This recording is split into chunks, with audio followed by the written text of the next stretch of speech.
Hello there people of the world, my name is Lewis Solomons, but some of you may know me as Ginger Ninja 97 or I Quickscope you, and today I'm going to be bringing you a crappy Ghost video, because let's be honest, Ghost isn't the greatest of Call of Duty games, eh? For most of you who know me, you'll probably know that Call of Duty Ghost is actually my worst Call of Duty that I've ever played, but let's talk about why it is. But there are some good things about Call of Duty Ghosts, so let's start on that note, on the positive note. So the good things about Call of Duty Ghosts. Okay, the step up to next gen was pretty good. Like, okay, the graphics weren't great, but when you put it in perspective of Call of Duty, it did make progress. It did do well graphics wise, even if it did involve fissures. But the main thing that I loved about it was, it tried, okay, it didn't succeed, but it tried to cancel out camping.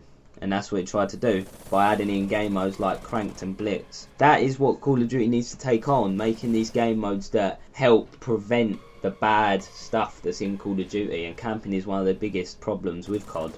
So when they added Cranked, I was really hyped for it, and it did kind of pull off, because Cranked was like one of my favourite, if not my favourite game modes in Call of Duty Ghosts, because it was such fast paced. And I think if that was to be put in a different COD, say that was in Advanced Warfare, I think that game mode would really kick off, because that game's already fast paced, and putting it on adrenaline like Cranked, that would be so fun. But yeah, Call of Duty Ghosts did work out well there, and they did have, I want to say a balance of guns, but they weren't balanced really, because the ARs were still dominant. But they tried to balance the guns. Like, the snipers were equally as good, but then you had the M27, so yeah, the guns weren't really balanced at all, were they?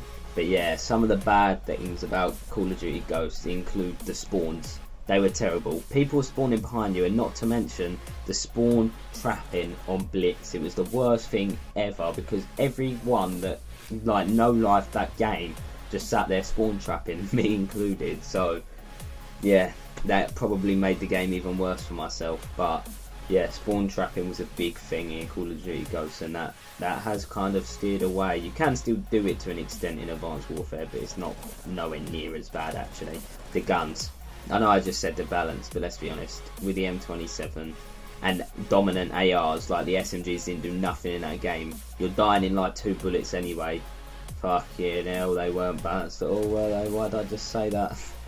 But yeah, guns were not great in that game. Plus, another thing that is really bad and really annoyed me about the game, which they really needed to change, was because the low health thing was such an issue, where you died in like 2 bullets of an AK. Like, what happened was everyone was just pre-aiming around corners, and what ended up happening was the game rewarded people that played like bitches and just sat there with their aim up the whole game by giving them kills. That is basically what happened. It weren't just shooting first, because connection was such a big deal, but it was who was aiming first, and that was pathetic.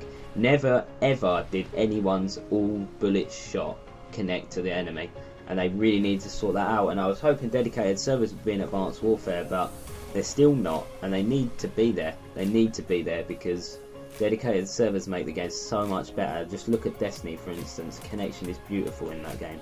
Now, the worst and most ugliest thing about Call of Duty Ghosts had to be people sitting on the leaderboard stats. Oh my god. Basically, some of you may not know, but the PS4 just came out, and there was all these tryhards, because the game was full of them. Let's be honest, the game was full of tryhards.